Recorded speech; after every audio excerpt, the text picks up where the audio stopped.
ਅੱਜ ਦੀਆਂ ਖਬਰਾਂ ਵੱਲ ਚੱਲੀਏ ਤੇ ਕੈਲੀਫੋਰਨੀਆ ਦੇ ਇੱਕ ਮੇਅਰ ਤੇ ਕਾਉਂਸਲਮੈਨ ਨੂੰ ਹੋਮਲੈਸ ਬੰਦੇ ਵੱਲੋਂ ਅਟੈਕ ਕੀਤਾ ਗਿਆ ਹੈਗਾ। ਜੀ ਤੇ ਜਿਹੜੇ ਮੇਅਰ ਆ ਕ੍ਰਿਸ ਬ੍ਰੈਂਸਕਮ ਅਤੇ ਸਿਟੀ ਕਾਉਂਸਲ ਮੈਂਬਰ ਡੌਮ ਵਿਲਜ਼ ਆ ਮੈਰਿਜ਼ਵਿਲ ਦੇ ਆ।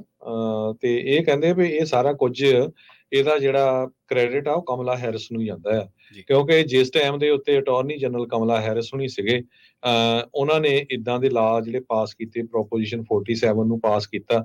ਉਹ ਤੋਂ ਬਾਅਦ ਜਿਹੜਾ ਕ੍ਰਾਈਮ ਆ ਉਹ ਇੰਨਾ ਜ਼ਿਆਦਾ ਵੱਧ ਗਿਆ ਹੈਗਾ।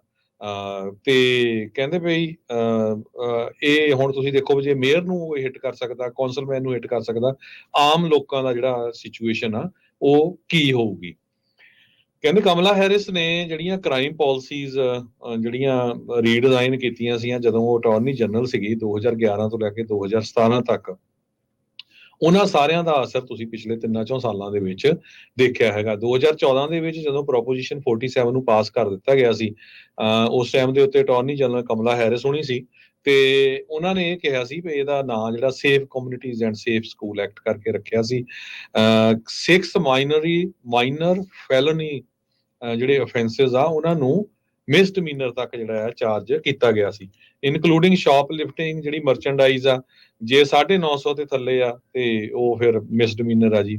ਉਹ ਆਪਾਂ ਹੁਣ ਦੇਖਿਆ ਹੀ ਆ ਵੀ ਕੋਈ ਚਾਰਜ ਕਰਦਾ ਹੀ ਨਹੀਂ, ਕਿਉਂਕਿ ਪੁਲਿਸ ਵਾਲਿਆਂ ਨੂੰ ਵੀ ਪਤਾ ਵੀ ਜੇ ਅਸੀਂ ਫੜ ਲਿਆ ਇਹ ਚਾਰਜ ਤਾਂ ਹੋਣੇ ਨਹੀਂ, ਫਿਰ ਫਾਇਦਾ ਇਹਦਾ ਕੀ ਹੋਣਾ ਹੈਗਾ।